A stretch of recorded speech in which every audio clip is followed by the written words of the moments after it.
Today, we're going to be going over what experts are saying about the 2021 job market. We've got some great quotes from some people who are in the know what they're talking about.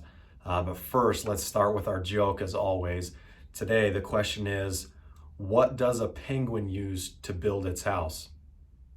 It glues it together.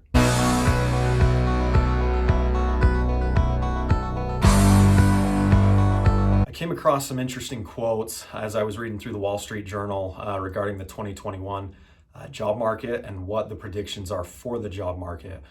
A lot of people in our country and in our state, here locally in our cities, I know people who have lost their jobs due to the coronavirus, and our hearts go out to you for sure. If there's anything I can do to help, please let me know.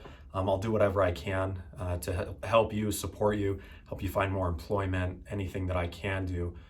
That being said, when I was reading these quotes, I found it really encouraging and optimistic, and I am a person that likes to try and look on the bright side of things. So I wanted to share these with all of you to hopefully inspire you and hopefully, like I said, try and increase that optimism rather than like so many media outlets right now trying to just push fear and pessimism on us right now. So what the experts are saying, like I said, this is as I was reading through the Wall Street Journal. We did in December, the report revealed in the jobs report that the economy lost 140,000 jobs in December alone. Like I said, that's a devastating number, dramatically impacts those who did lose a source of income, and we feel for you. The good news is, as we give this some context, the economy is probably not slipping back into a recession. The drop was induced by new restrictions on activity, as the pandemic, increased, raged out of control. We saw leisure and hospitality, including restaurants, hotels, amusement parks. All of that is where we saw most of this job loss and where the tumbling happened. Quoting the expert here, and I'm not even going to try and say these guys' names because they are some of the crazier names that I've ever seen. So they're sourced below if you continue to read the blog post rather than just watching the video. But a couple things that were said.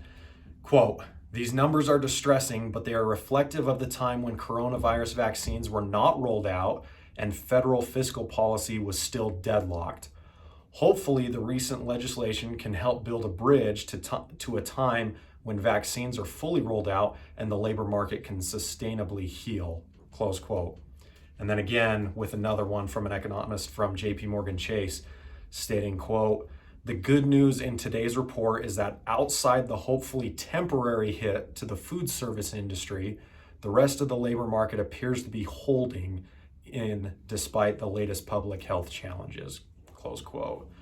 So again, there's optimism, right? We're getting through this. We're working through it together as a country, as a community. We just need to help each other up and get through this time. Now, the big question for me is, how is this going to impact the real estate market in 2021?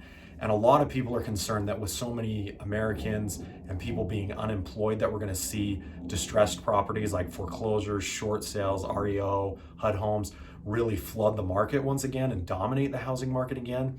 Along with other experts, though, and myself, we don't believe that will be the case.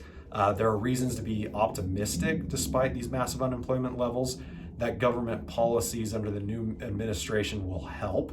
But while anything is possible, it's highly unlikely that we'll see another foreclosure tsunami or housing market crash. I checked the numbers today.